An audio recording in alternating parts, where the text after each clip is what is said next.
Hello everyone! For those of you that are new, welcome in. My name is Susan. I am a freelance fiction editor and I specialize in sci-fi, fantasy, and romance. If you're a fan of this channel, you know we talk a lot about identifying your genre, being familiar with it so you can either follow or bend genre expectations, making sure you're giving the reader what they want, and able to market it correctly to get your book to those demanding eyes and ears. But within this, there is a new term on the rise.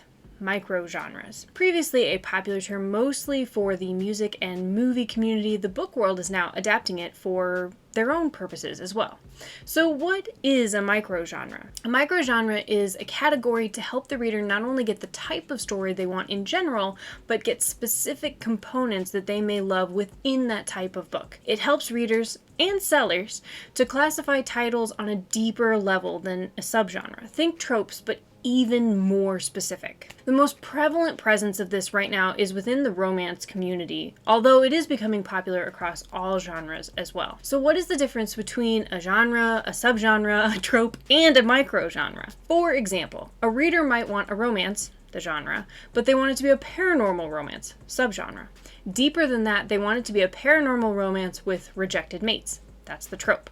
But even more specific than that, they may want a paranormal romance with rejected mates where the hero has to grovel hard to get the female main character back. So you can sort of see how it divides down and becomes even more specific to give the readers exactly what they want. Or, for another example, readers might want a fantasy, again the genre, but they want it to be an epic fantasy, subgenre.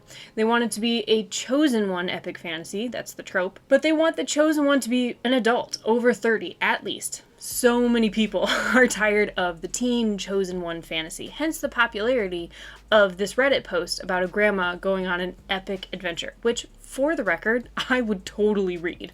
So somebody out there write that. This is crazy specific, right? But readers are powerful and they know what they want. And microgenres help them get that, for better and for worse, for the author or publishers. What do I mean by that?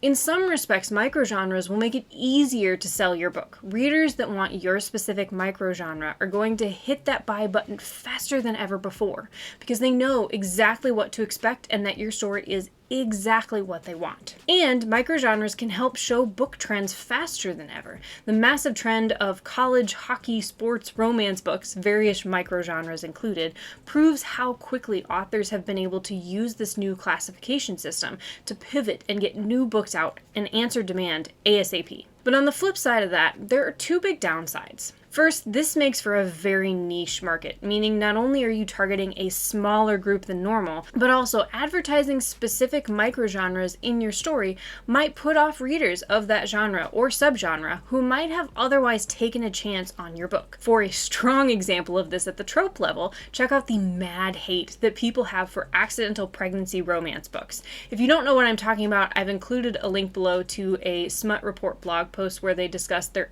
absolute dislike of it and why. Or check out the trending tag on Book Talk to truly see just the absolute loathing that some people have for this in their romance books. It's intense. Second, including a microgenre, because it is so specific, limits what you can do in your story. This isn't like the broad strokes of a genre, where you can know the reader expectations and bend them a bit to twist the story, giving a surprise that readers might love. Because microgenres are so pointed, exactly what readers want, deviating from that defeats the purpose and will disappoint. So if you want to write a sci-fi horror book with aliens that are invading to take over the earth, but then it actually turns out that it's a big corporation playing tricks on society, your readers aren't going to be happy. They wanted hostile invading aliens. You can't have that twist. So in short, microgenres are a powerful new tool to be studied and used carefully as you consider utilizing them or starting to sell to very specific niche markets. I hope this has been helpful. Don't forget to like and subscribe. It really helps the channel, and then you can know when new videos come out. And until next week, keep writing.